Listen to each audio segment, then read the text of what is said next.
اعوذ باللہ من الشیطان الرجیم بسم اللہ الرحمن الرحیم. عزیزان من، آج اپریل 1979 کی 6 تاریخ ہے اور درس قرآن کریم کا آغاز سورہ العنکبوت کی آیت 8 سے ہو رہا ہے. 29/8. آپ کو یاد ہوگا کہ سابقہ آیات میں 2 گروہوں کے ٹکراؤ کا ذکر چلا آ رہا ہے. اور سابقہ آیات کیا سارے قرآن کریم میں آپ دیکھیں گے تو بنیادی اس کی تعلیم یہ ہے، وہ انسانوں کو 2 ہی گروہوں میں تقسیم کرتا ہے. اس نے کہا کہ اللہ نے تمہیں پیدا کیا وَمِنْكُمْ كَافِرٌ وَمِنْكُمْ مُؤْمِنٌ. تو 2 گروہ ہیں. ایک وہ ہیں جو خدا کے بتائے ہوئے اس پروگرام پہ، اس اصول پہ یقین رکھتے ہیں، اور دوسرے وہ ہیں جو اس سے انکار کرتے ہیں. گروہ ہی 2 ہیں، اور یہی بنیاد ہے جسے آپ 2 قومی نظریہ کہتے ہیں.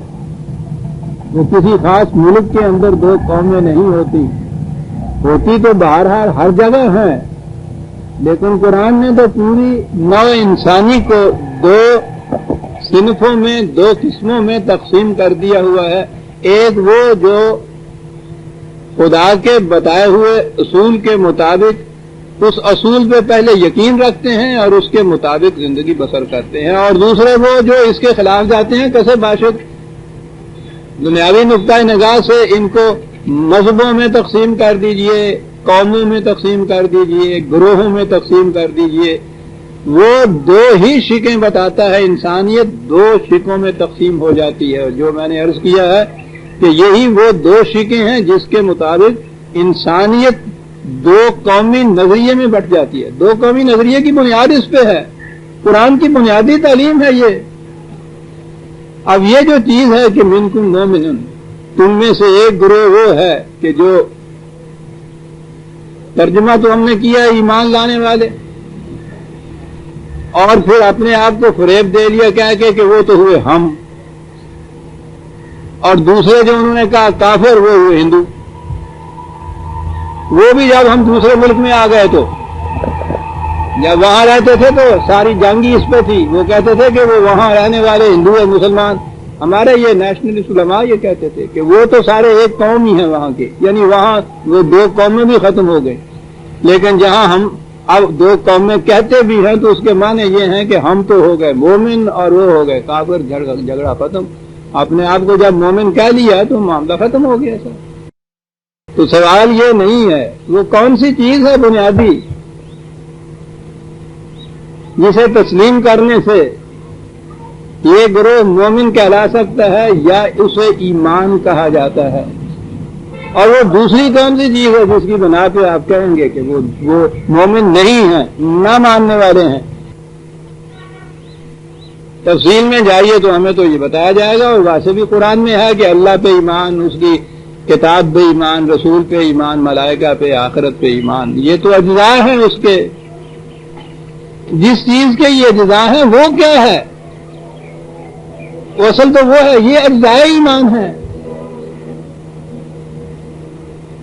بنیادی چیز ایک ہی ہے جس سے انسانوں کی تقسیم ہوتی ہے، اور وہ ہے سورہ آل عمران کی آیت 78. یعنی ویسے تو سارے قرآن میں یہ ہے، جامعہ طور پر ایک آیت کے اندر دیا ہوا ہے کہ یہ ہے جسے تسلیم کرنے سے، جس کے مطابق زندگی بسر کرنے سے صاحب ایمان یا مومن کہلا سکتا ہے. اس سے انکار کرنے سے کفر لازم آتا ہے، کافر کہلاتا ہے. اس کو کیا ہے وہ اصول؟ ما کان لبشر ان یؤتیہ اللہ الکتاب والحکم والنبوۃ ثم یقول للناس کونوا عبادا لی من دون اللہ ولکن کونوا ربانیین بما کنتم تعلمون الکتاب وبما کنتم تدرسون. یہ ہے بنیادی چیز جس کے ماننے سے ایمان آتا ہے، مومن کہلایا جاتا ہے. یہ گروہ یا یہ قوم الگ بنتی ہے. اسے نہ ماننے سے دوسرا گروہ ہوتا ہے کسے باشد. نام خواب اپنا مسلمانی کیوں نہ رکھ لیں. اس آیا جلیلہ کے معنی یہ ہے کہ کسی انسان کو اس کا حق حاصل نہیں ہے، کسی انسان کو. اور آگے انسانوں میں 3 قسمیں بتائی جامع طور پہ. خواہ انہیں قوانین سازی کے اختیارات حاصل ہوں، خواہ انہیں حکومت کے اختیارات حاصل ہوں، اور خواہ وہ نبی بھی کیوں نہ ہو. آپ دیکھتے ہیں کہ ان تینوں گروہوں کے اندر سارے ہی صاحب اقتدار آ گئے. یہ جو ہمارے ہاں جوڈیشری اور ایگزیکٹو کہتے ہیں وہ تو کتاب اور حکم کے اندر آ گئے. قانون سازی اور قانون پہ عمل کرانے والی بات نبوت. اور دوسری چیز آگے مذہب، جسے آپ کہتے ہیں. مذہب کی انتہا جہاں پہنچتی ہے نبوت کہہ دی ہے. اب اتنے حصے کو پھر دوہرا لیجیے کہ کسی انسان کو اس کا حق حاصل نہیں ہے. کس کا حق حاصل نہیں ہے آگے بتاتا ہے. خواہ انہیں قوانین سازی کے اختیارات حاصل ہوں، خواہ وہ ضابطہ، خواہ وہ نظم حکومت کے اوپر اقتدار رکھتے ہوں، وہ نبی بھی کیوں نہ ہو، کسی انسان کو حق حاصل نہیں ہے کہ کسی دوسرے انسان سے کہے کہ میری اطاعت کرو. عزیزان ایمان، اسلام یا قرآن شرف انسانیت کو مستحکم کرنے کا ضابطہ ہے، تکریم انسانیت کے لیے. مساوات جسے کہتے ہیں، مساوات ایک جیسی شکل اور ایک جیسے لباس کا نام نہیں ہے. مساوات کے معنی ہے ایک جیسی تکریم، ایک جیسی عزت. کوئی انسان جب کسی دوسرے انسان سے اپنی اطاعت کرائے تو اب ظاہر ہے کہ یہ مساوی تکریم نہ رہی ان کی، ان کا مقام ہی مساوی نہ رہا. یہ شرف انسانیت کے خلاف چلا گیا کہ ایک انسان دوسرے انسان کے سامنے جھکے. تو جھکا جب غیر کے آگے، نہ من تیرا نہ تن. وَلَقَدْ كَرَّمْنَا بَنِي آدم،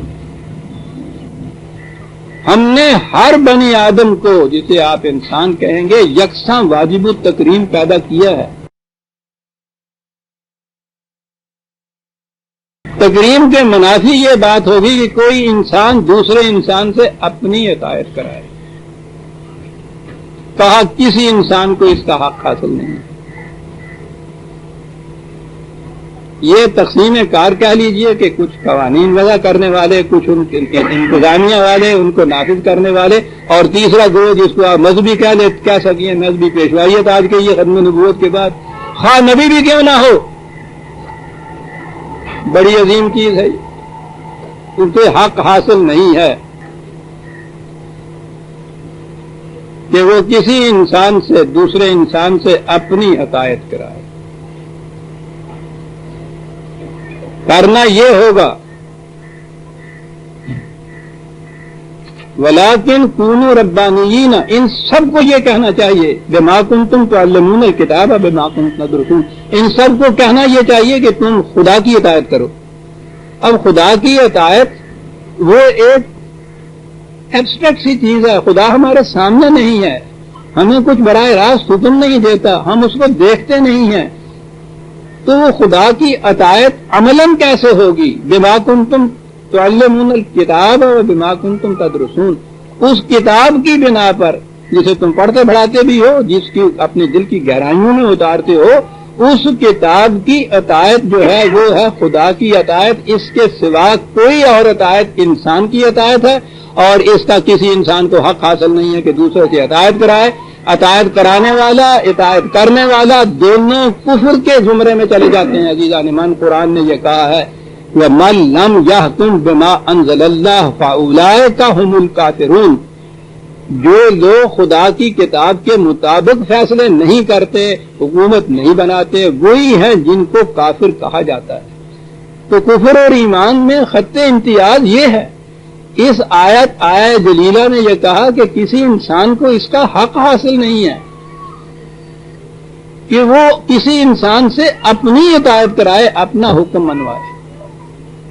اور وہاں یہ کہہ دیا کہ یہ عطایت اور یہ حکم تو خدا کی کتاب کی ہے، جو ایسا نہیں کرتا اولئک هم الکافرون۔ یہ اصول یاد رکھیے، یہ ہے ایمان اور کفر۔ تو اب دو گروہ دنیا میں اس نے بتا دیے کہ ایک تو وہ ہیں جو خدا کی نازل کردہ کتاب کے مطابق فیصلے کرتے ہیں، اس کے مطابق نظام کام کرتے ہیں، اس کے مطابق چلاتے ہیں، یہ ایک گروہ ہو گیا۔ ایک کتاب خداوندی اس کی اطاعت، اور اسے اگر چھوڑ دیجئے تو باقی جتنے بھی اور ہیں، خواہ وہ کسی نام سے کسی انسان کی اطاعت کرے، وہ دوسرے زمرے کے اندر جسے اس نے کفر کہہ دیا ہے۔ اس اصول کو پیش نظر رکھیے تو یہ سارا تنازع ختم ہو جاتا ہے کفر اور اسلام کا، کفر اور ایمان کا۔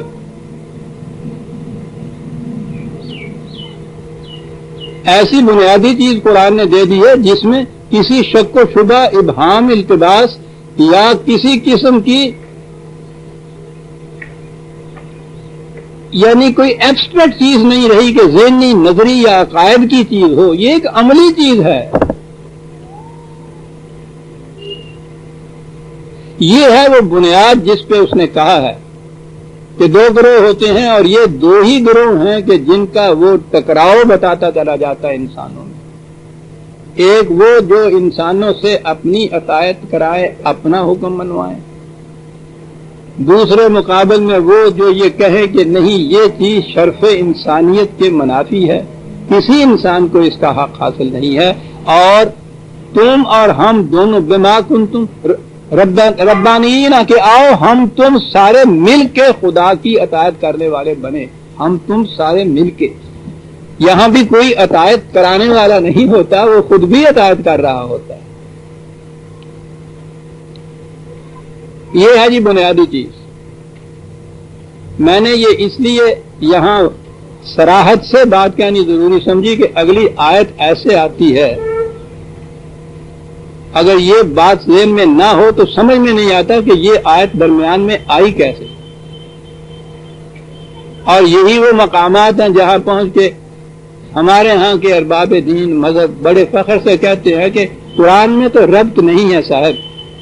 یہاں وہ کہیں مکہ کی بات کر رہا ہے، پھر حضرت نوح کا قصہ لے آتا ہے، درمیان میں وہ تصویر کائنات بیان کر رہا ہوتا ہے، ادھر آتے ہیں تو کوئی مالدان کا قصہ لے آتا ہے درمیان میں، یعنی بڑی بے ربط سی چیزیں ہیں، ایسے جہاں کوئی ایسے کہہ دیا ویسے کہہ دیا۔ ٹھیک ہے بھائی، آپ کو شاید اس کا علم نہیں ہے کہ ہمارے ہاں یہ جو دارالعلوم ہیں، جہاں 7-10 سال کی تعلیم کے بعد وہ فاضل ہوتے ہیں، فارغ التحصیل ہوتے ہیں، دستار بندی ہوتی ہے، 10 سال کے نصاب میں ان کے ہاں قرآن کریم نصاب میں داخل نہیں ہوتا۔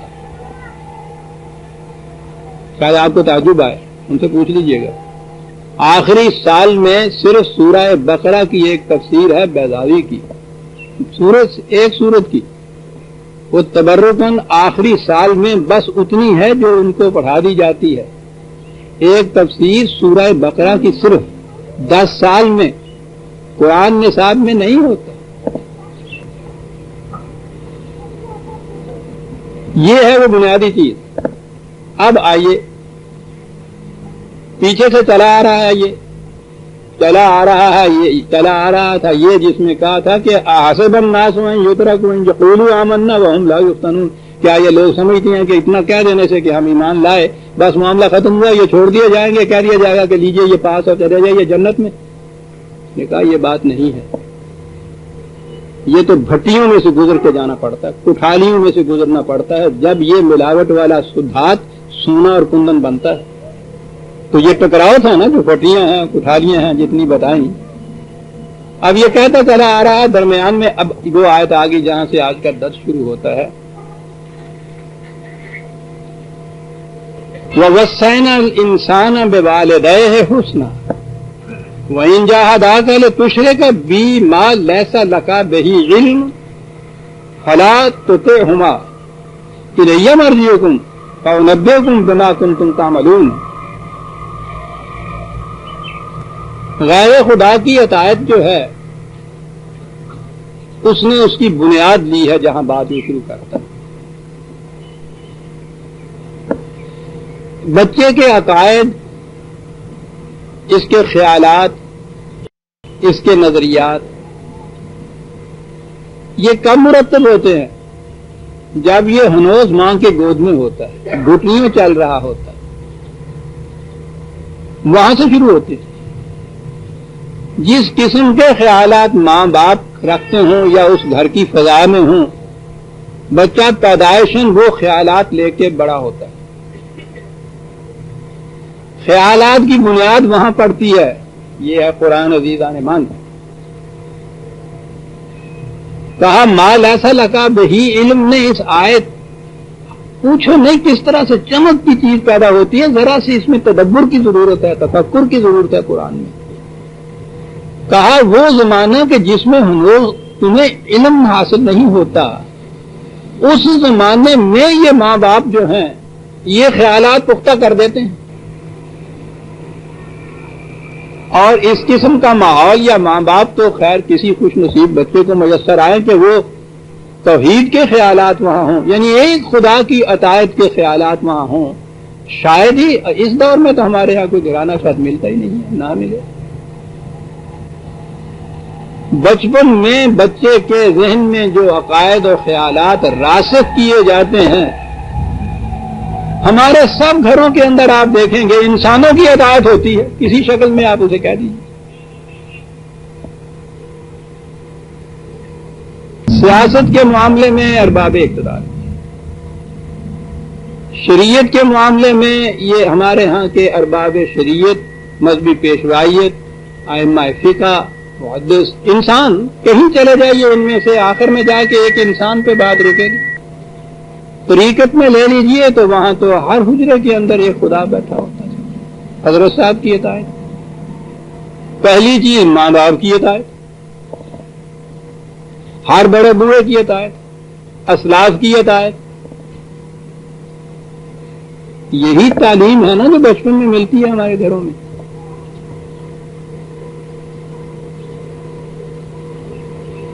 مال ایسا لگا بہی علم، اس دور میں جب ہنوز تمہیں علم نہیں ہوتا، اس دور میں یہ خیالات راسخ کر دیے جاتے ہیں تمہارے ذہنوں کے اندر، یہ پختہ ہو جاتے ہیں یہ عقائد تمہارے ذہن۔ اب جب یہ ٹھیک ہے جب تک بچہ ماں باپ کے ہی، بچے کی تربیت پرورش کی ذمہ داری ماں باپ پہ ہوتی ہے، اسے تو ماں باپ ہی کے حکم کے مطابق چلنا ہوتا ہے۔ ابھی اس کو علم بھی حاصل نہیں ہوتا، انہی کی بات ماننی ہوتی ہے۔ ویسے بھی اس کی حفاظت اور اس کی پرورش اسی میں ہوتی ہے کہ وہ ماں باپ کے ڈائریکشن کے اوپر چلے۔ یہ وہ دور ہے مال ایسا لگا بہی علم، جب وہ صاحب شعور ہو جائے اور اس کو صاحب علم حاصل ہو جائے تو کہا کہ وہ جو شرک کی باتیں انہوں نے اس دور میں تمہارے ذہن میں ڈالی تھیں اور قائد پختہ کیے تھے، ان کو ہی نہ لیے ہوئے آگے چلو یہ کہتا ہوا کہ میرے ماں باپ نے یہ کہا۔ فلا تطعهما، نہ بھائی اب اس دور میں اب ان کی اطاعت نہیں۔ عظیم چیز، آپ کو شاید یاد ہوگا میں پہلے بھی کئی مرتبہ جب بھی آیا ہے والدین کا قصہ قرآن میں نے یہ بات دہرائی ہے کہ پہلی چیز جس کے اوپر میں ٹھٹکا تھا اب تک مجھے یاد ہے، ایک عرصے تک پھر وہ سرگرداں رہا، میری تو ایک زندگی تقریباً کئی سالوں کی ایسی گزری ہے، ان عقائد کے اوپر شکوک پیدا ہونے شروع ہو گئے، قرآن ابھی سامنے آیا نہیں تھا، بڑی پریشانی کی زندگی۔ وَوَجَدَكَ ضَالًّا، قرآن جسے کہتا ہے رسول کو کہ ہم نے تمہیں تلاش حقیقت میں سرگرداں پایا۔ تو پہلی چیز ادھر یہ ادھر تو چھوڑ دیجئے کہ تصوف میں کیا چیز کھٹکی تھی، وہ تو بات اور میں کبھی بتاؤں گا۔ شریعت کے معاملے میں کیا بات کھٹکی تھی؟ دنیا کے ہر مذہب کے اندر یہ مسلمہ ہے ماں باپ کی اطاعت فرض ہے، ہمارے ہاں بھی ہے۔ یہ ایک ایسی چیز جس پہ کبھی سوچنے کا سوال ہی پیدا نہیں ہوتا، ضرورت ہی محسوس نہیں ہوتی۔ بعض چیزیں تو مسلمات ہیں نا، اور دنیا کے ہر مذہب میں یہ مسلمان ماں باپ کی اطاعت پر۔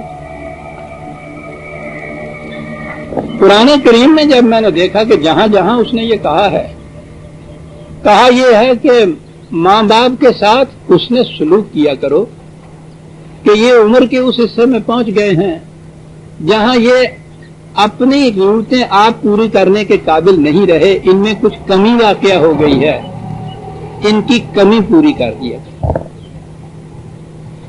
ایک مقام پہ یہ کہا کہ یہ دیکھیے اس عمر میں پہنچ کے ان کے اعصاب میں بھی توازن نہیں رہتا، کچھ بہتی بہتی سی باتیں کرنے لگ جاتے ہیں، بچہ اور بوڑھا ایک جیسا ہو جاتا ہے۔ فلا تقل لهما اف، ان کو جھڑکا نہ کرو، یہ ہمدردی کے قابل ہوتے ہیں، غصہ نہ کیا کرو ان کی بات کے اوپر، ان کے بس کی بات نہیں ہے۔ کہیں یہ کہا کہ من نعمر ہو ننقص فی الخلق، تم دیکھو کہ عمر جب زیادہ بڑھ جاتی ہے تو قواعد کمزور ہو جاتے ہیں، عقل اونڈھی ہو جاتی ہے۔ کہیں یہ کہا کہ اس عمر میں پہنچنے کے بعد حافظے میں اتنی کمزوری ہو جاتی ہے کہ جو بات ابھی گھنٹے بھر پہلے اس کی یاد میں تھی اس کے بعد اس کو بھول جاتا ہے۔ اینک لگا رکھی ہے اور اینک ڈھونڈ رہا ہے کمرے کے اندر۔ یعنی قرآن کریم جن کے متعلق یہ کہے کہ قوا کی کمزوری سے عقل اندھی ہو جاتی ہے، علم باقی نہیں رہتا، حافظہ نہیں رہتا، چڑچڑے ہو جاتے ہیں، قوت برداشت نہیں رہتی، ان کو جھڑکا نہ کرو۔ جہاں کہا وبالوالدین احسانا، یہ ایک چیز ہے کہ ان کے ساتھ اس نے سلوک کیا کرو، ڈانٹا ڈپٹا نہ کرو، ان کی جو کمزوری ہے جو کمی ہے وہ پوری کیا کرو۔ اب سوال یہ ہے کہ جن کے متعلق وہ خود یہ کہہ رہا ہے، کیا ان کے متعلق حکم یہ دے گا اس نوجوان کو کہ جو ایک اور فضا میں بڑا ہے، پھولا ہے، پھلا ہے، نیا تجربہ، نئے علم، نئی فضا، نئے تجربات زندگی کے، نئی دنیا جس میں یہ بڑھ رہا ہے، اس سے یہ کہے گا کہ ان کی اطاعت کرو جس کے متعلق خود کہتا ہے کہ ان کی عقل اندھی ہو چکی ہوئی؟ سوال ہی نہیں۔ تو پہلی چیز یہ کہ ساری دنیا میں تمام مذاہب میں یہ مسلمہ کہ ماں باپ کی اطاعت فرض ہے۔ پھر سوچ رکھیے یہ بچے ابھی جو میرے سامنے ابھی ہیں، جو ماں باپ ہی کی ذمہ داری ہے، ان کی پرورش، ان کی حفاظت، ان کی تربیت، وہ یہ نہ سمجھ لیں کہ یہ کہا گیا ہے کہ صاحب ماں باپ کا کوئی حکم ہی نہیں ماننا، ابھی جا کے وہ اماں کہے چاہو اسکول میں، وہ کہے کہ نہیں صاحب بابا جی نے درس میں کہا تھا کہ ماں باپ کا حکم نہیں ماننا، اور وہ بیٹھ جائیں۔ یہ سمجھ لو بچوں، یہ بات تمہیں نہیں کہہ رہا میں۔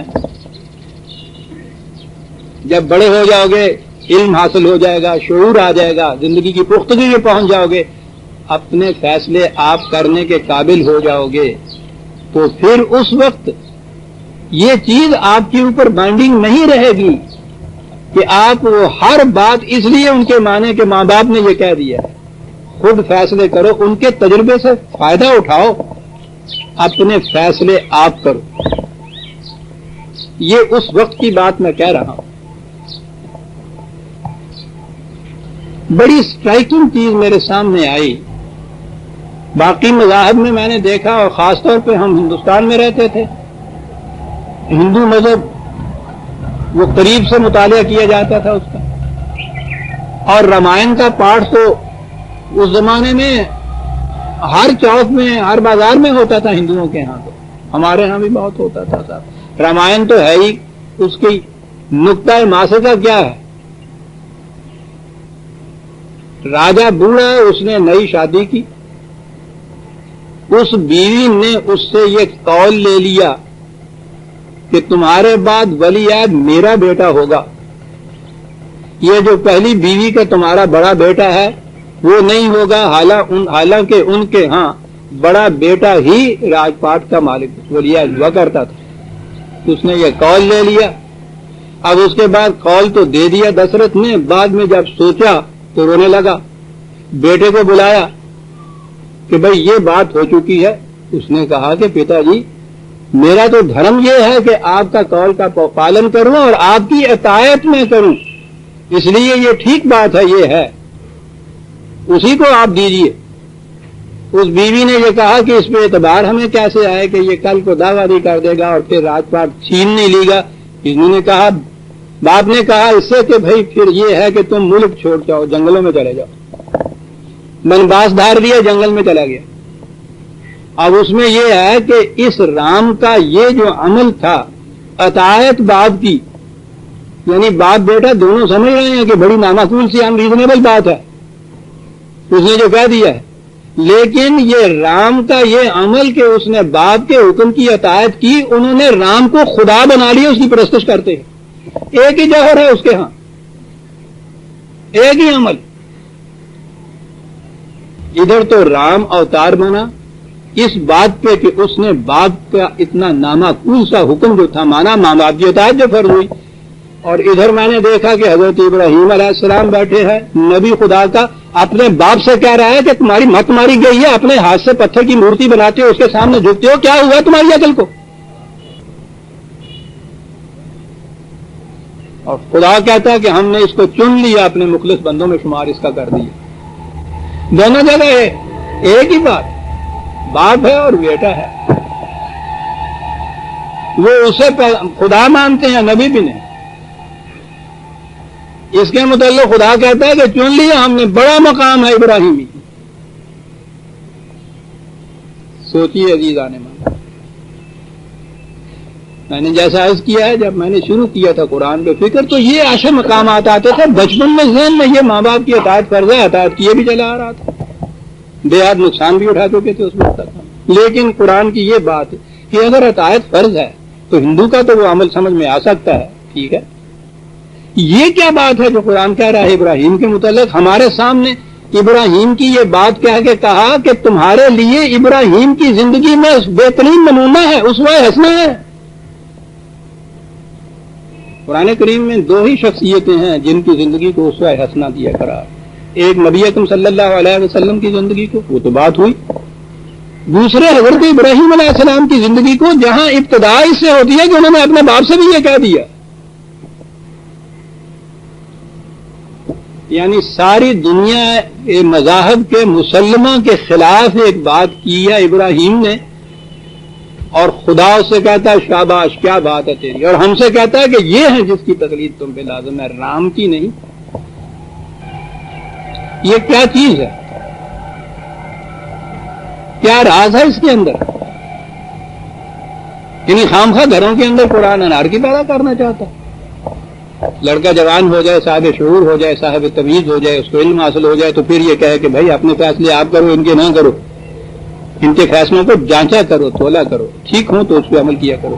کیا وہ یہ چاہتا ہے؟ نہیں۔ آگے چل کے بات آئے گی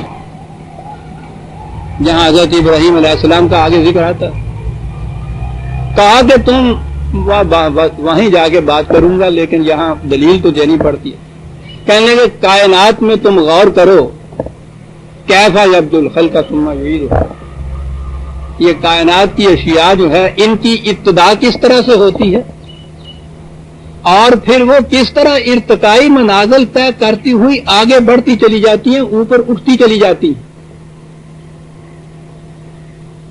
بتایا اس نے یہ کہ تخلیقی پروگرام ہمارا یہ ہے کہ یہ ارتقاء کی منزلیں طے کرتا ہوا اوپر ابھرتا ہے، ہر نئی نسل پچھلی نسل سے ایک ردہ اوپر رکھا ہوا ہوتا ہے۔ عزیزان، اگر معاشرے کی فضا صحیح ہو، تعلیم و تربیت کا انتظام درست ہو، ہر نئی نسل پچھلی نسل سے ایک درجہ آگے اور اونچے ہوتی ہے۔ کائنات کے تخلیقی پروگرام کا جو ارتقائی منازل ہے، اس کا تقاضا یہ ہے کہ ہر نئی منزل میں آنے والا پچھلی منزل سے ایک درجہ اونچا ہو۔ یہ جو اس نے کہا ہے نا اس کے بعد کہ ذرا غور کرو کہ ہم کائنات کو ایک لائف سیل سے، ایک ذرے سے انسان کی حید تک لے کے آئے ہیں، کس طرح لے کے آئے ہیں؟ ہر اگلی منزل پچھلی منزل سے اونچی اور آگے تھی۔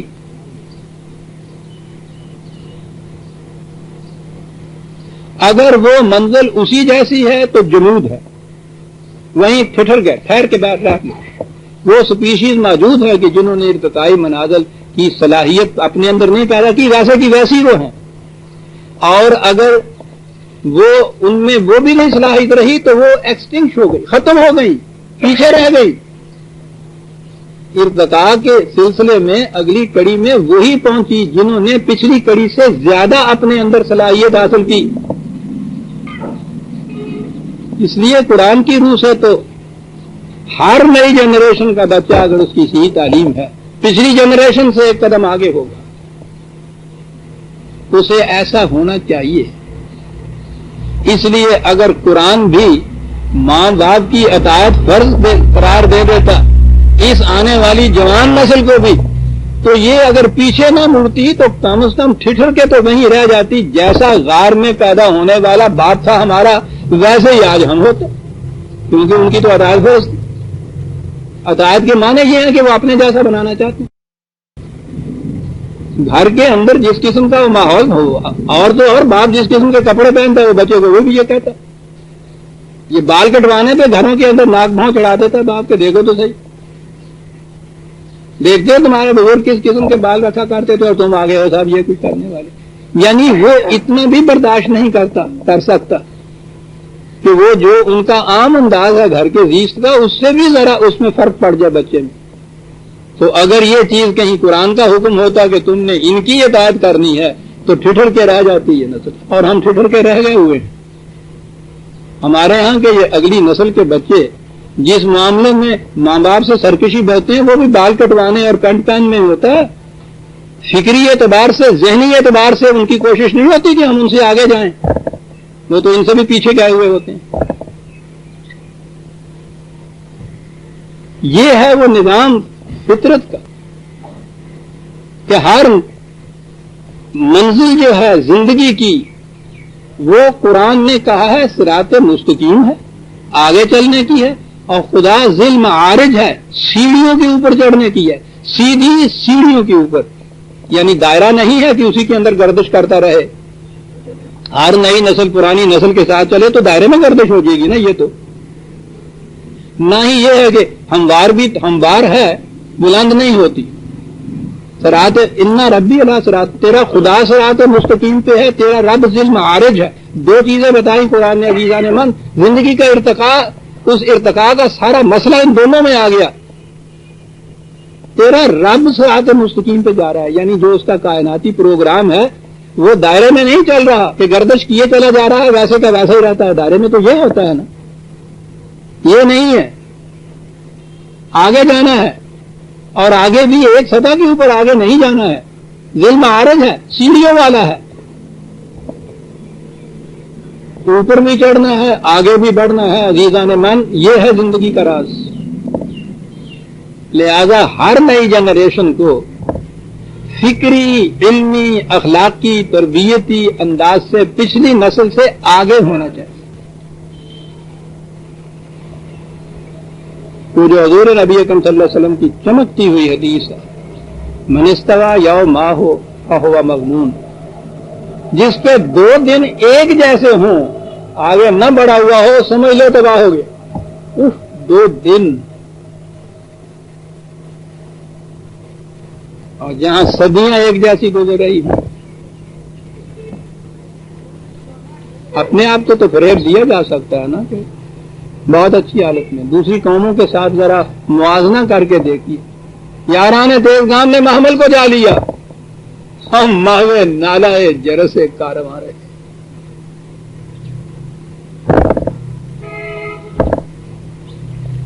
اب بات سمجھ میں آتی ہے کہ قرآن کریم نے کیوں جہاں جہاں والدین کا ذکر کیا ہے یہ کہا ہے کہ ان کے ساتھ حسن سلوک کیا کرو، جھڑکا نہ کرو، ڈانٹا نہ کرو، ان کی ضرورتیں پوری کیا کرو.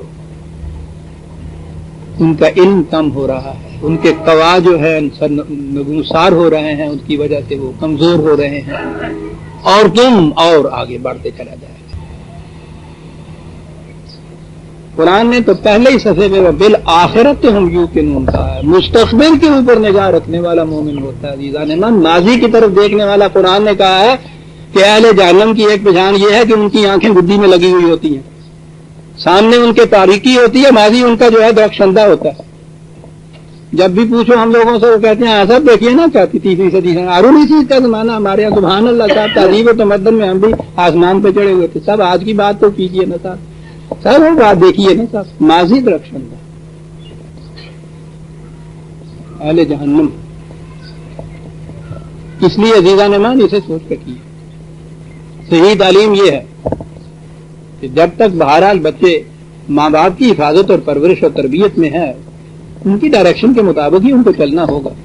جب یہ خود صاحب شعور ہو گئے ہیں، صاحب علم ہو گئے ہیں، اپنی دنیا آپ پیدا کر لی ہے انہوں نے، تو اس وقت پھر اب آ گئی قرآن کی وہ آیت کہ کسی انسان کو حق حاصل نہیں ہے دوسرے انسان سے کہے کہ تم میری اطاعت کرو، ماں باپ کو بھی اس کا حق نہیں ہوتا پھر۔ اگر وہ بھی یہ کہتے ہیں تو وہ ہر ایک اپنے اپنے دائرے میں مستبد ہوتا ہے، استبداد چاہتا ہے، دوسرے کو حکم منوانا چاہتا ہے، اس میں لذت لیتا ہے۔ لیکن یہ بات نہیں ہے کہ آپ گستاخ ہو جائیں، ان کے باب میں سرکش ہو جائیں۔ قرآن حسن سلوک کی تاکید کرتا ہے ان کے ساتھ، یہ ملحوظ رکھیے، ان کے ساتھ احسان کا سلوک کرنا ہے، نرمی برتنی ہے، جھڑکنا نہیں ہے، لیکن فکری اعتبار سے، ذہنی اعتبار سے، علمی اعتبار سے اس منزل سے اگلی منزل میں پہنچنا ہے۔ آپ جس سطح پہ وہ تھے اس سے اونچی سطح میں پہنچنا ہے۔ یہ کہا کہ یاد رکھو جب تمہیں علم نہیں تھا تو اس قسم کے عقائد وہ تمہارے ذہنوں میں انہوں نے ڈال رکھے تھے شرک کے۔ وَإِن جَاهَدَاكَ لِتُشْرِكَ بِي مَا لَيْسَ لَكَ بِهِ عِلْمٌ، اگر وہ بڑے ہونے کے بعد بھی تمہیں اس کے اوپر مجبور کریں، تمہارے کوشش کریں کہ تم وہی مشرکانہ جو عقائد انہوں نے بچپن میں تمہارے ذہن میں ڈالے تھے انہی کے اوپر تم رہو، فَلَا تُطِعْهُمَا، بالکل نہ ان کی اطاعت کرو۔ اپنی دنیا آپ پیدا کر اگر زندوں میں ہے۔ اِلَيَّ مَرْجِعُكُمْ فَأُنَبِّئُكُمْ بِمَا كُنتُمْ تَعْمَلُونَ، یاد رکھو سوال یہ نہیں ہم پوچھیں گے تم سے کہ تم نے ماں باپ کے کہنے کے مطابق کیا کچھ کیا تھا، پوچھیں گے یہی ہم کہ ہم نے جو کچھ کہا اس کے مطابق تم نے کیا کیا۔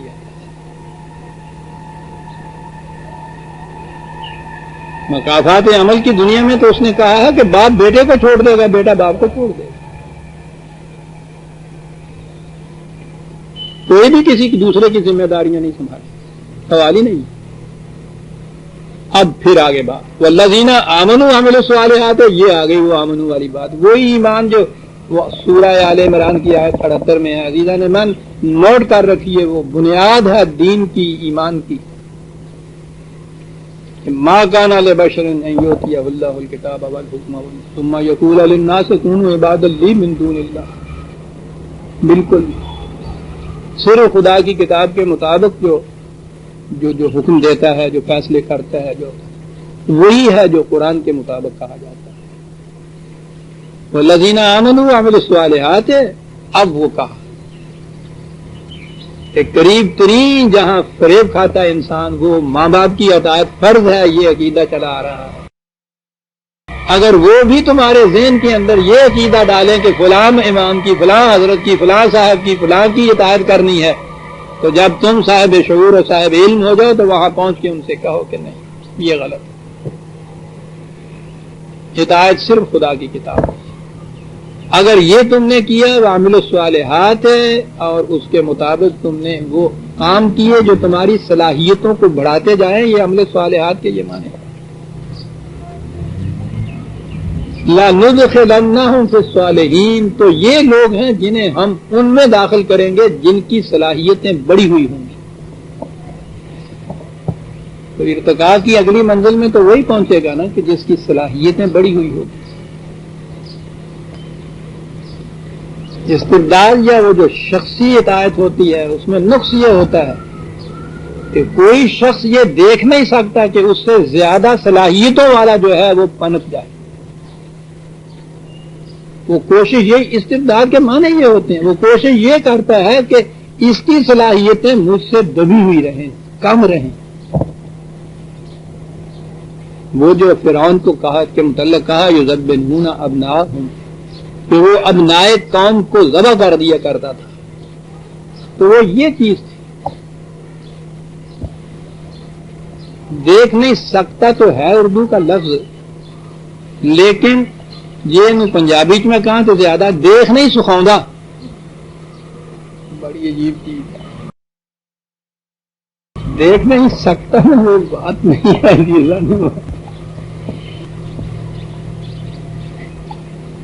ایک نہیں سکھاؤں۔ دو گروہ آ گئے سامنے،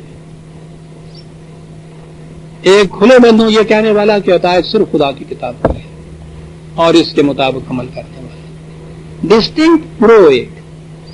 قرآن نے کہا تھا کہ یہ ایمان لاؤ گے تو ہم تمہیں فرقان عطا کر دیں گے. ساری دنیا کے مقابلے میں ایک امتیازی زندگی. دور سے پتا چلے گا کہ یہ وہ ہے جو خدا کے سوا کسی کے سامنے کرنے کے بعد. چلیے دوسرا وہ ہے جو کھلے بندوں یہ کہتا ہے کہ نہیں یہ چیز غلط ہے. انسان انسانوں کے بنائے ہوئے قوانین کے مطابق زندگی بسر کر سکتے ہیں، خواہ وہ سیاست میں ہو، خواہ وہ مذہب میں ہو، خواہ وہ طریقت میں ہو، تصوف میں ہو.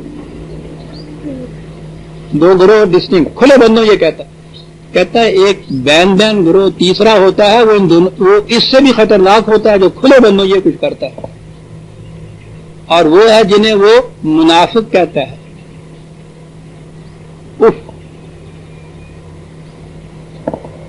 بدترین خلائق جسے قرآن نے کہا.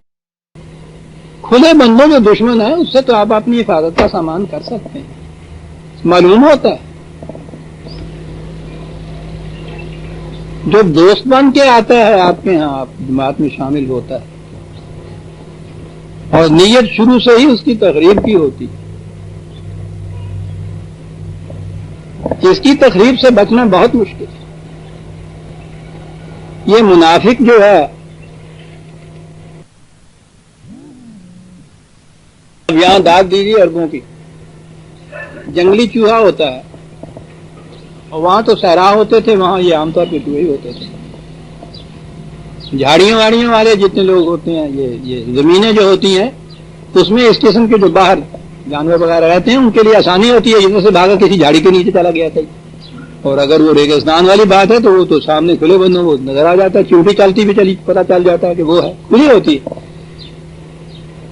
تو وہ جو جنگلی چوہا ان کے یہاں کا ہوتا تھا، وہ دل بناتا تھا اپنا، رڈ جنہوں کہنے نے چوہے دی وہ بناتا ہے. اب وہ تو سامنے نظر آ جاتی ہے چوہے کا دل، اور اس کو اگر وہ پکڑنا ہو تو آسانی ہے کہ یہ اس کا پتہ ہے، ذرا سا کھو دیے تو اندر سے وہ پکڑا جا سکتا. یہ جنگلی چوہا کرتا یہ تھا، شاید اب بھی کرتا ہو، کہ وہ جب بل بناتا تھا نا تو ادھر سے تو اندر جانے کا راستہ ہوتا تھا اس کے، اور اندر لمبی سی وہ بنا کے وہ اپنے بل غار سوراخ، تو اندر سے چور دروازے ادھر اور اسی وقت ساتھ ہی نکال لیتا تھا. یعنی بل میں گھستے وقت ہی اس کی اسٹریٹجی یہ ہوتی تھی کہ باہر نکلنے کا راستہ پہلے بنا لیتا تھا، بعد میں اندر داخل ہوتا تھا دل کا، کہ اندر جانے کے ساتھ پہلے انتظام کر لیا جائے کہ مجھے نکلنا ہو تو چور کون سا دروازہ ہے جس سے نکلوں. وہ اس کو منافق کہتے تھے، اس غار کو نفع کا کہتے تھے. اور نیفا جتوں نکلیا ساڈے تو دونوں پاسے کھلے ہوں گے نا، نیفے کا اگلا پاسا بند کر دیا تو نیفا ہی نہیں رہتا. وہ یا مومن ہوئے گا یا کافر ہوئے گا، یہ وہیں کا بگڑا ہوا ہے. وہ چونکہ عربوں کا چوہا تھا اس کا پتہ چلتا تھا، تو ہمارے ہاں جب یہ آیا ہے نا تو ہم تو اور منافقت میں شدت اختیار کر گئی، اسی کافی بھی اڑا دیتا، نیفا کا تم جگہ نیفا ہی رہن دیتا. چل بھائی، جو شخص کسی تنظیم، کسی جماعت، کسی حلقے، کسی زمرے، کسی مجلس میں داخل ہونے سے پہلے یہ سوچ لے کہ مجھے چوری چوری نکلنا کس راستے سے ہے، اسے منافق کہا جاتا ہے. یہ ہے عربوں کی زبان. مومن کھلے بندوں دل و دماغ کی کامل رضامندی سے ایک راستہ اختیار کرتا ہے، کسی جماعت میں داخل ہوتا ہے، ایک مسلک اختیار کرتا ہے، اور یہ اس کا اسی وقت تہیہ ہوتا ہے کہ وَلَا تَمُوتُنَّ إِلَّا وَأَنْتُمْ مُسْلِمُونَ، میں نے آخر تک، موت تک اسی مسلک کے اوپر رہنا ہے. کافر آپ کو اس سے اختلاف ہو، اس کی بھی یہ کیفیت ہوتی ہے. آپ کو اس کے مسلک سے اختلاف ہے، لیکن اس کی بھی یہ صورت ہوتی ہے کہ میں نے یہ جو مسلک اختیار کیا ہے میں نے اسی کے اوپر قائم رہنا ہے. کھلے بند. یہ کفر جو ہے وہ بھی اپنے اندر ایک جوہر رکھتا ہے، اور اسی لیے اس نے کہا تھا کہ وفاداری بشرط استواری اصل ایمان ہے. اس لیے اس نے کہا تھا کہ اگر مندر میں بھی مرے تو کعبے میں گاڑو برہمن کو، مرے بت خانے میں تو کعبے میں گاڑو برہمن کو، اس لیے کہ وفاداری بشرط استواری اصل ایمان ہے. بڑی بات کیا گیا، کفر پہ ایمان سے ہی بشرط استواری تو ہے. منافق کی یہ کیفیت ہوتی ہے کہ نظر کچھ آتا ہے، ہوتا کچھ ہے، بتاتا کچھ ہے، کرتا کچھ، زبان پہ کچھ ہوتا ہے، دل میں کچھ ہوتا ہے.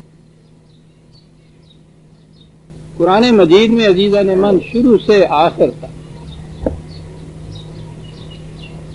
کفر کے متعلق بھی بہت کچھ، ایمان کے متعلق تو کتاب ہی ہے، لیکن اس کے بعد سب سے زیادہ جن چیزوں جس کے متعلق اس نے کہا ہے نا کہ احتیاط برتو، وہ منافقت. شروع قرآن میں آپ دیکھیے کہ پہلے اس نے ایمان والوں کا ذکر کیا، پہلی ہی جو سورہ بقرہ کی آیات ہے،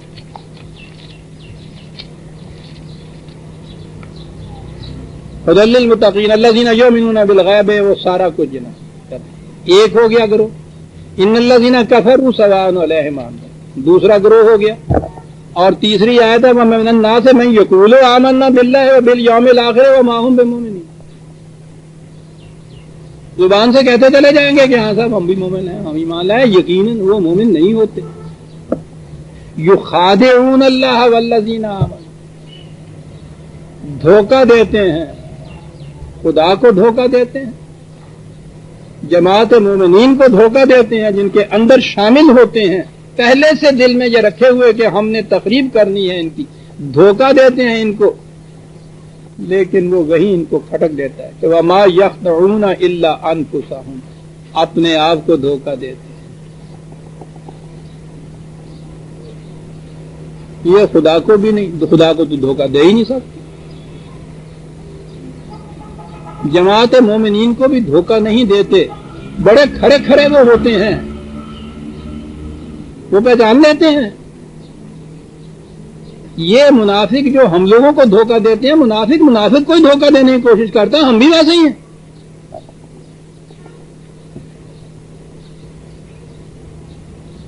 ورنہ مومن کو منافق کیا دھوکہ دے دے گا، اور تو پیر ہی نہیں ہوں ہے. ہم بھی ویسے ہوتے ہیں، زندگی کی ساری کشمکش میں چوہا اپنی گھات میں اور بلی اپنی گھات میں، اسی وہی فکر چنے اور ساری فکر چنتا ہے، جڑا مار دے. مومن تو شمشیر برہنہ ہوتا ہے عزیزان، کھلا کھلا ہوتا ہے. وہ قرآن کریم نے وہ جو دو گروہ تھے جن کا ذکر وہ کرتا ہوا چلا آ رہا تھا، اس کے بعد وَمِنَ النَّاسِ مَن يَقُولُ آمَنَّا بِاللَّهِ، ایمان کا دعویٰ کرتے ہیں، ان کے ساتھ ہوتے ہیں. وہ شروع میں کہا کیا تھا کہ دعویٰ ایمان کی صداقت کا ثبوت یہ ہے کہ جب مقابلہ آ کے پڑے دشمن سے تو سینہ سپر ہو کے سامنے کھڑا ہو، لڑلے سے جان دے دے. کہا یہ ہے کہ جس کٹھالی میں وہ داخل ہو کے کندن بن کے نکلے گا. یہ کہا تھا. کہا ایک آئیے ایک گروہ تو آپ کو یہ بتائیں، آ جاتے ہیں اور آپ کے آ کے دستخط کر دیے، فارم بھی بھر دیا ان کا، اور آپ کی کہا کہ ہم آپ کے ساتھ ہیں. لیکن کیفیت یہ ان کی ہوتی ہے کہ اگر تو ساتھ رہنے میں فائدہ ہوتا چلا جائے تو ساتھ ہیں بالکل، اور پکی طور پہ ساتھ کہتے ہیں. ذرا تکلیف ہوئی اور اس کے بعد کہا کہ کس مصیبت میں پھنس گئے. اب منافق کی ایک بڑی عمدہ ڈیفینیشن ہی نہیں، اس کی پہچان سامنے آ گئی کہ اپنی مفاد پرستی کے لیے کسی کا ساتھ اگر کوئی دیتا ہے صرف تو وہ منافق ہے. وَمِنَ النَّاسِ مَن يَقُولُ آمَنَّا بِاللَّهِ فَإِذَا أُوذِيَ فِي اللَّهِ جَعَلَ فِتْنَةَ النَّاسِ كَعَذَابِ اللَّهِ. ساتھ ان کے شامل ہوا یہ سوچ کے کہ مزے ہی مزے ہیں ان کے ساتھ، لیکن جب تزاحم ہوا مقابلے میں جانا پڑا، وہاں کچھ تکلیفیں ہوئی تو ان تکلیفوں کے متعلق چلا اٹھا کہ صاحب یہ تو خدا کا عذاب آ گیا ہمارے اوپر، ہم تو یہ سمجھ کے نہیں آئے تھے، یہ کیا ہو گیا؟ وَلَئِن جَاءَ نَصْرٌ مِّن رَّبِّكَ لَيَقُولُنَّ إِنَّا كُنَّا مَعَكُمْ، اور جب ان کو کامیابیاں نصیب ہوئی، دیکھا کہ ان کی طرف زیادہ ووٹ پڑتے چلے جا رہے ہیں، ہم تمہارے ساتھ ہیں صاحب، میں تو تمہاری پارٹی جو آ گیا۔ اور نہیں، تم نے تو اس وقت یہ کہا تھا کہ میں تو نہیں ہوں ساتھ، اور وہ کہنے لگے میں نے تمہیں دھوکھا دیتا سی، میں زور لاؤنا سی نہ پیا، میں انہوں جل دیتا سی، اندروں میں تھوڑے ہی نال سا۔ ملاحظہ فرمائیے،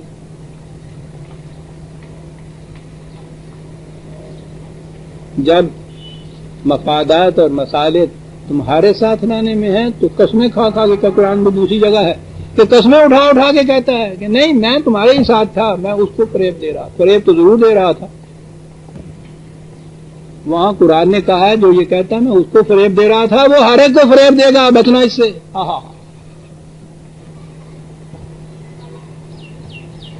یہی تو وہ چیز تھی جو حضرت عمر نے کہی تھی، ان کا قول تو کیا بات ہے صاحب، چمکتا ہوا نظر آتا ہے۔ آپ کو یاد ہوگا میں نے پہلے ہی بتایا تھا، ایک شخص نے آ کے کہا تھا کہ مومن وہ ہے جو کسی کو دھوکہ نہیں دیتا۔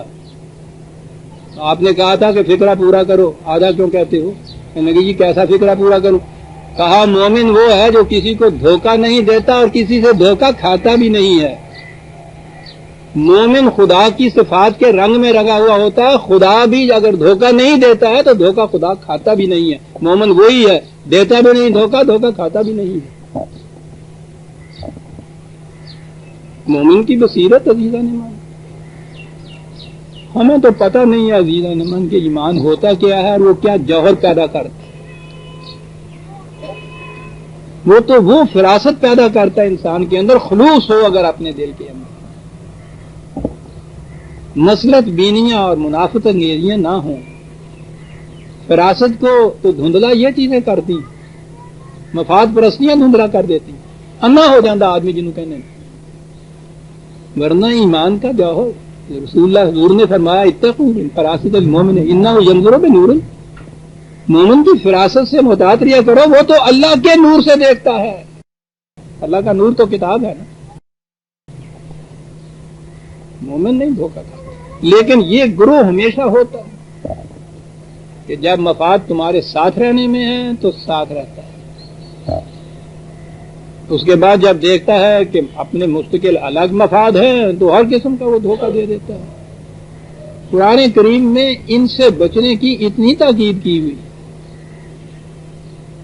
اور آپ تاریخ انسانیت پہ نگاہ ڈالیے، کھلا ہوا کافر وہ تباہیاں نہیں مچاتا کسی قوم کے اندر آ کے، جو اس قسم کے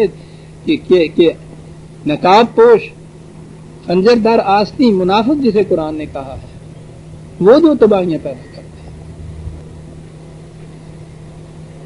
لَيَقُولُنَّ إِنَّا كُنَّا مَعَكُمْ، اور آگے بات کہی، کہا ان سے پوچھو اَوَا لَيْسَ اللَّهُ بِعَالَمَ بِمَا فِي صُدُورِ الْعَالَمِينَ، ٹھیک ہے، کہتے ہو کہ نہیں صاحب ہم تو دل سے تمہارے ہی ساتھ تھے، یوں ہی اوپر اوپر ان کے ساتھ تھے۔ کہا ان سے پوچھو کہ کیا ان کا خیال ہے یہ اس خدا پہ ایمان لائے ہیں کہ جو دلوں کے حالات کو نہیں جانتا؟ اچھا ان کا ایمان ہے اس قسم کے خدا پہ ہے کہ اس کو بھی فریب دے سکتے ہیں؟ کہا کہ وہ تو نوع انسانی کے قلوب کے اندر کی چھپی ہوئی باتوں کو بھی جانتا ہے، اس کو کیا جھول دے سکتے ہو، اس کو کیا فریب دے سکتے ہو؟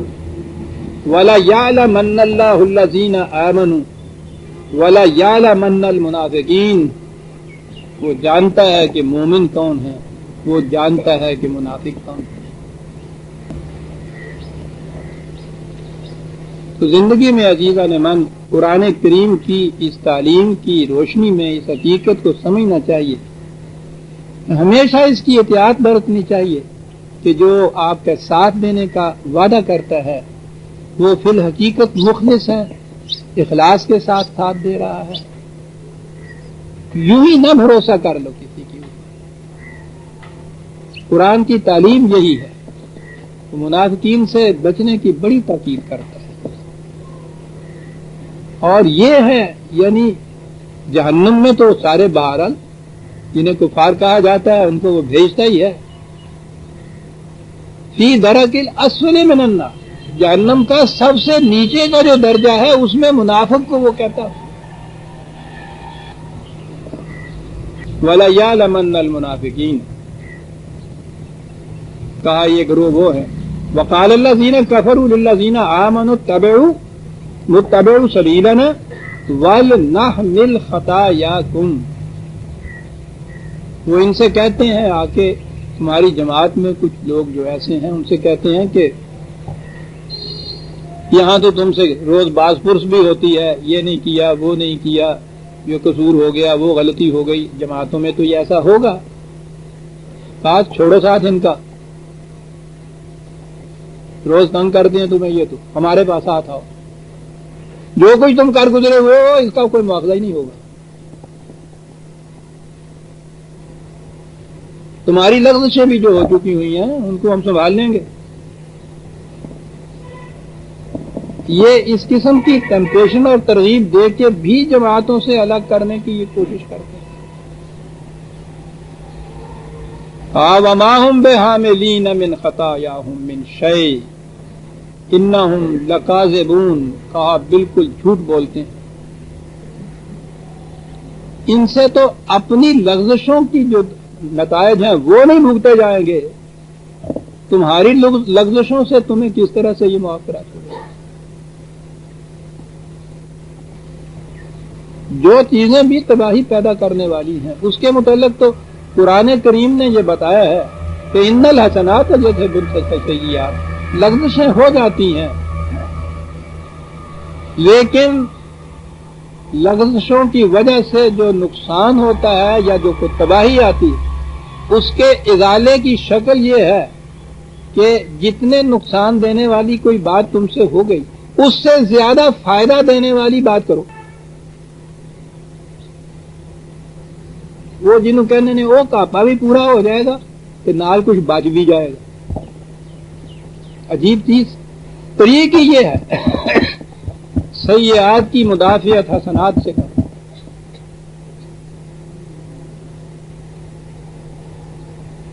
نور حضرت کی مکیاولی سیاست تو یہ جانتی نہیں.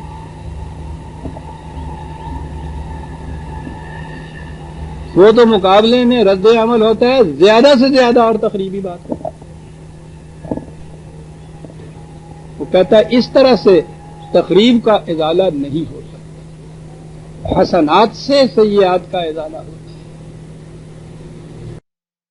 بڑی بلند تعلیم ہے جو قرآن دیتا ہے.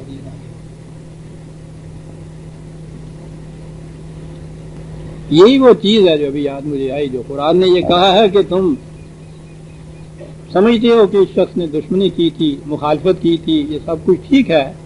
ایک رد عمل یہ ہے کہ اس سے زیادہ اس کے ساتھ تو مخالفت اور دشمنی کر. کہا جی یہی چاہے گا.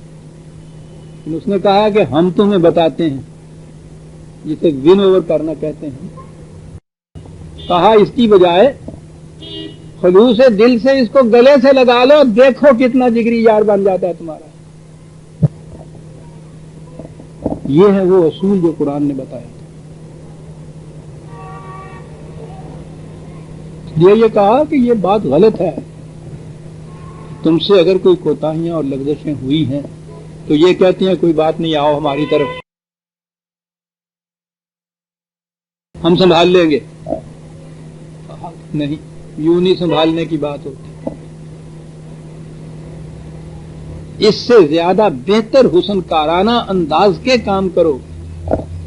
یہ ہمواریاں بھی بدل جائیں گی اور کچھ اور زیادہ بھی بچ جائے گا.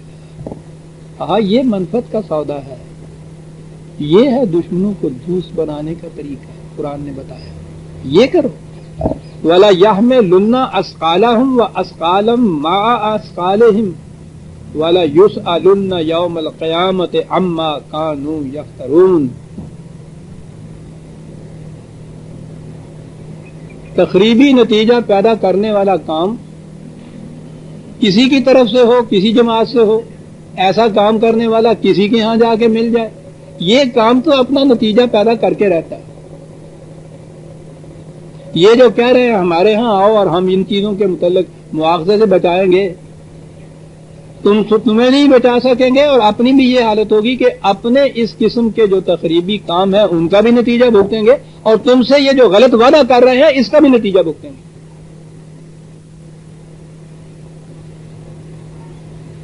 اگر 2 تولے سینکیا زہر ہے، 4 تولہ سینکیا تریاک تو نہیں بن جاتا، وہ تو اور شدت سے مہلک ہو جاتا۔ وَلَيُسْأَلُنَّ يَوْمَ الْقِيَامَةِ عَمَّا كَانُوا يَفْتَرُونَ۔ کتنا بڑا فریب ہے یہ جو دیتے ہیں دنیا میں۔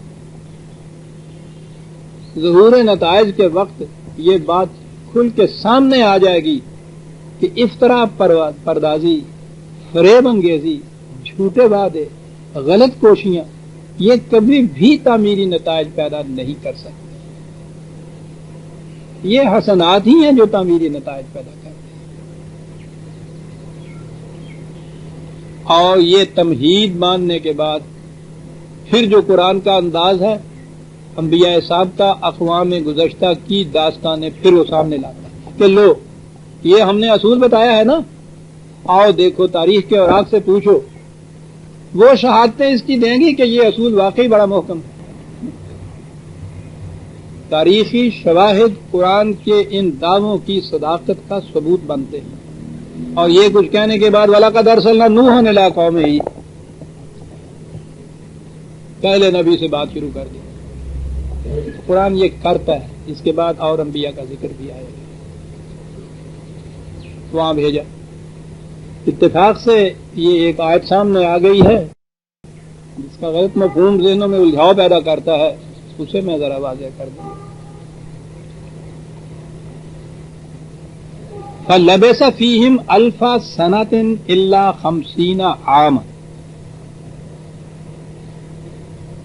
اس آیت میں یہ کہا گیا وہ ان میں، یہ ترجمہ اس کا یہ کیا جاتا ہے، وہ ان میں رہا 1000 سال 50 برس کم، 50 برس کم 1950۔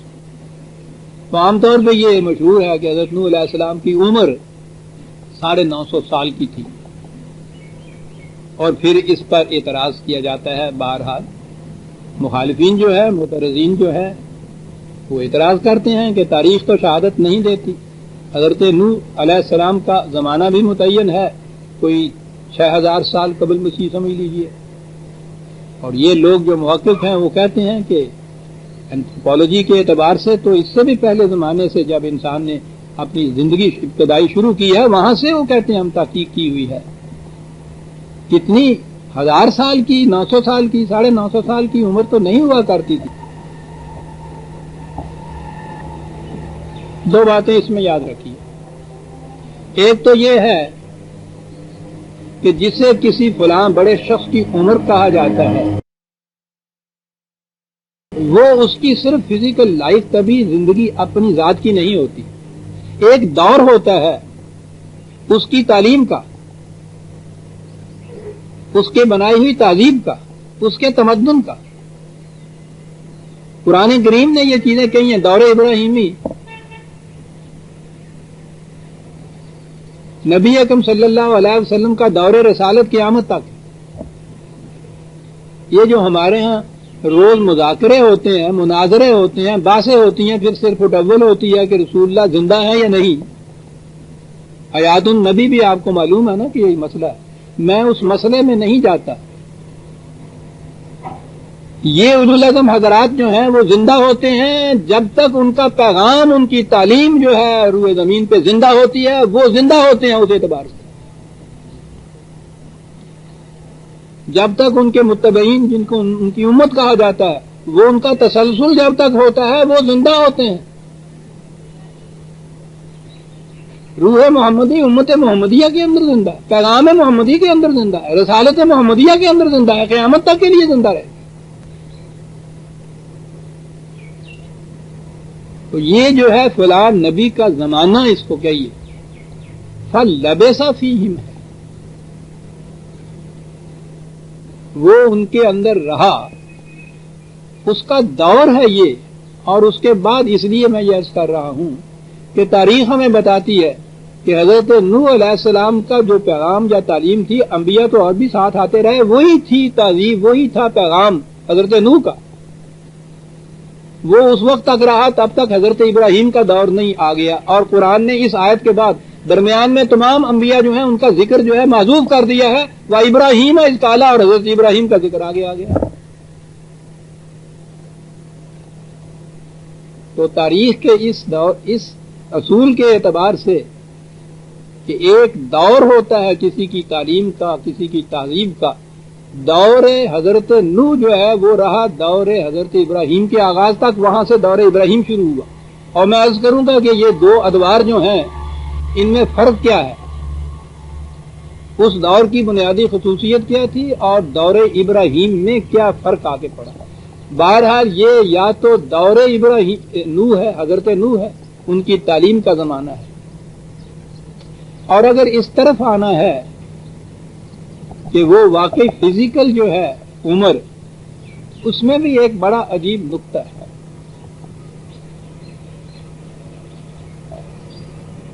الفا سنتن، اب آئی عربی زبان، ان کے ہاں ہم تو یہ سن کہتے ہیں نا سال بھر کے لیے، وہ کہتے تھے یہ جو 4 فصلیں ہوتی ہیں ایک سال میں، ان میں سے ہر فصل کو وہ سن کہتے تھے، سال کا چوتھا حصہ۔ تو 1000 فصلیں جو ہیں وہ 250 سال ہوئی، الا 50 آمن، 50 اس میں سے نکال دیے، 50 سنتن نہیں کہا، غور کیجئے گا، جو نکالا ہے اس میں سے وہ آمن نکالا ہے، آمن سال ہوتا ہے، 1000 فصلوں میں سے 50 سال نکال دیے، اس اعتبار سے 200 کے قریب یہ بن جاتا ہے۔ یہ ممکن ہے، 125 سال 150 سال کی عمر کے تو لوگ آج ہمارے ہاں اب بھی کئی موجود ہوتے ہیں، مرتے ہیں وہ۔ غدر کے زمانے کے حالات سنانے والے لوگ ہمارے ہاں یہاں موجود تھے، اب بھی ہوتے ہیں، امکان ہے اس کا۔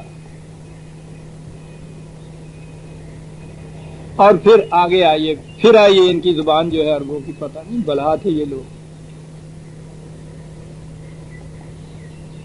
آمن ان کے ہاں یعنی سنتن ان کے ہاں جب سال کے لیے بھی استعمال کیا جائے اور آمن بھی، تو اس میں پھر وہ فرق کرتے ہیں۔ آمن ان کے ہاں ہوتا ہے خوشحالی کا سال، آرام کا سال، امن کا سال۔ سنتن ہوتا ہے سختیوں کا سال۔ نبی کی زندگی میں پہلا جو ہے قبل نبوت کا زمانہ، نبی اکرم صلی اللہ علیہ وسلم بھی 40 سال تک رہے انہی مکے میں، انہی قریش کے اندر، بڑی امن امان میں۔ امین تو حضور کا لقب تھا، بڑی خوشحالی کی زندگی، امن کی زندگی، سہولت کی زندگی، کوئی مخالفت نہیں، کوئی مزاحمت نہیں۔ اس کو عرب کہتے تھے آمن۔ نبی کی زمانہ قبل از نبوت کی زندگی کسی تزاحم کی نہیں تھی، یہ آمن ہوتا تھا، اور اس کے بعد جب یہ تزاحمات شروع ہوتے تھے تو اس کو وہ سنت کہتے تھے، اپنے احسان کہتے تھے۔ اب یوں کہیں تو پھر یہ ہو جائے گا کہ 50 سال کی زندگی قبل نبوت کی تھی ان کی، ان میں تو آرام سے گزری، اور اس کے بعد سنتن کی زندگی آتی ہے کہ جس میں سختیاں شروع ہوتی ہیں۔ عجیب قوم تھی، تو یوں کہا جا سکتا ہے۔ اس اعتبار سے پھر یہ جو ان کا زمانہ نبوت کا آگے آئے گا، یہ ان کی تعلیم کا زمانہ آئے گا، یہ ہے وہ دور جو ابراہیم کے دور تک چلا آتا ہے۔ بہرحال اس وقت تک اس مسئلے میں تحقیق کا رخ اسی طرف کو گیا ہے کہ اگر 250 سال کی عمر ہے تو 50 سال زمانہ قبل از نبوت ہے جس میں کوئی ٹکراؤ نہیں ہوا، اور اس کے بعد جب دوسرا دور نبوت ان کی زندگی کا شروع ہوتا ہے تو اپنے ہاں سے وہ ٹکراؤ شروع ہو جاتا ہے، جو ٹکراؤ نظر آ گیا۔ قرآن نے اس کی تفصیل یہاں نہیں دی۔ فَأَخَذَهُمُ الطُّوفَانُ وَهُمْ ظَالِمُونَ، وہ ظالم قوم جو تھی انہوں نے اس قدر مظالم کیے، اور اس کے بعد پھر خدا کا قانون مکافات عمل آ گیا، وہ پوری کی پوری قوم کو لے ڈوبا تھا۔ ظلم لے ڈوبتا ہے، انہ لا یفلح الظالمون، اصول ہے اس کے قانون مکافات کا کہ ظالم کی کھیتی کبھی پنپ نہیں سکتی۔ یفلح ایک عجیب لفظ ہے، کھیتی اگتی تو رہتی ہے، وہ نظر بھی آتی ہے کہ اگ رہی ہے، بڑی بھی ہو رہی ہے۔ فلاحت وہ ہوتی ہے جب اس کے اندر وہ دانے پڑتے ہیں، فصل پکتی ہے جب، وہ کہتا ہے ٹھیک ہے۔ ظالم کی کھیتی اگتی ہوئی تو نظر آتی ہے، ٹوپلیں بھی دکھائی دیتی ہیں، سر سبز و شاداب بھی وہ دکھائی دیتی ہے، اس لیے وہ فریب نگاہ پیدا کرتی ہے، انسان دھوکے میں آ جاتا ہے۔ لا یفلح الظالم، پکتی نہیں۔ تو اس میں ایک وقت لگ جاتا ہے نا، وقفہ لگ جاتا ہے، مہلت کا وقفہ جسے قرآن کہتا ہے، اسی سے انسان دھوکہ کھا جاتا ہے۔ تو یہاں یہ کہا کہ وہ ظالم تھے، اتنا عرصہ لگ گیا حضرت نوح علیہ السلام کو ان میں تبلیغ کرتے ہوئے، ان کی اصلاح کی کوششیں کرتے ہوئے، لیکن وہ اس مقام پہ پہنچ چکی تھی، the river of no return جسے کہتے ہیں، کہ جس میں باز یابی کی کوئی صورت نہیں رہی تھی، باز آفرینی کا امکان نہیں رہا تھا۔ انسان کے بعض اس قسم کے غلط کام بھی ہوتے ہیں جس میں باز آفرینی، باز یابی کا امکان نہیں رہتا، بات تو وہ ایک سیکنڈ میں ختم ہوتی۔ ایک شخص ایک چاقو لے کے اپنی آنکھ میں مار لیتا ہے، ایک سیکنڈ میں یہ کام ہو گیا۔ اب وہ ایسا اس نے جرم کیا ہے کہ اس میں باز یابی کی شکل باقی نہیں رہی، ساری عمر اندر رہے گا۔ اس قسم کے کام بھی ہوتے ہیں۔ تو جب اس مقام پہ کوئی قوم پہنچ جاتی ہے تو پھر قرآن نے کہا کہ پھر ان کے اس قسم کے جو ظلم میں اعمال تھے وہ انہیں لے ڈوبے۔ فَأَنْجَيْنَاهُ وَأَصْحَابَ السَّفِينَةِ وَجَعَلْنَاهَا آیَةً لِلْعَالَمِينَ۔ تو وہ حضرت نوح اور ان کے ساتھی، وہ جو اس اصول پہ قائم تھے کہ خدا کے سوا کسی کی اطاعت جائز نہیں ہے، یہ تھا نا وہ گروہ، وہ بچ گئے۔ اور یہ جو داستان ہے اسے ہم نے آنے والے زمانے کے لیے حقیقت تک پہنچنے کی ایک نشانی بنا دی کہ غلط نظام، غلط کام، ان کا نتیجہ یہ ہوتا ہے کہ وہ ظلم ہوتا ہے، اور آخر الامر وہ لے ڈوبتا ہے ان لوگوں کو جو اس نظام یا اس قسم کی روش زندگی کے حامل ہوتے ہیں۔ کہا تاریخ کی پہلی شہادت جو ہے وہ اس اصول قرآنی کی صداقت کا ثبوت بنتی ہے کہ ظالم کی کھیتی پنپ نہیں سکتی۔ حضرت نوح علیہ السلام سے بات شروع کی، اور میں نے جیسے عرض کیا تھا کہ یہاں بات اس تعلیم کا دور ہی ہے، آگے ہے وَإِبْرَاهِيمَ، حضرت ابراہیم آ گیا۔ وہ درمیان میں قوم عاد، قوم سمود وغیرہ جو ہے ان کا ذکر یہاں نہیں کیا قرآن نے، حالانکہ وہ حضرت نوح کے بعد اور حضرت ابراہیم سے پہلے کا دور ہے۔ وَإِبْرَاهِيمَ، اور یہاں سے حضرت ابراہیم کی بات شروع ہوئی ہے، اور بڑی تفصیل سے وہ بات آئی ہے۔ وقت اتنا ہے نہیں، اگرچہ 5 منٹ تو ہے لیکن اتنے کی آپ معافی دے دیجیے۔ یہ بات شروع کی تو یہ تسلسل سے بات بیان کی جائے گی تو بات سمجھ میں آئے گی، کیونکہ میں نے عرض کیا ہے کہ قرآن کریم نے 2 ہی شخصیتیں ہیں جن کی زندگی کو اسوہ حسنہ قرار دیا ہے، بہترین نمونہ قرار دیا ہے، تو وہ نمونے والی زندگی ہمارے سامنے تسلسل کے ساتھ آنی چاہیے۔ ہم سورہ العنکبوت کی آیت 15 تک آ گئے عزیزان من، 16 سے آئندہ شروع کریں گے۔ ربنا تقبل منا انک انت السمیع العلیم۔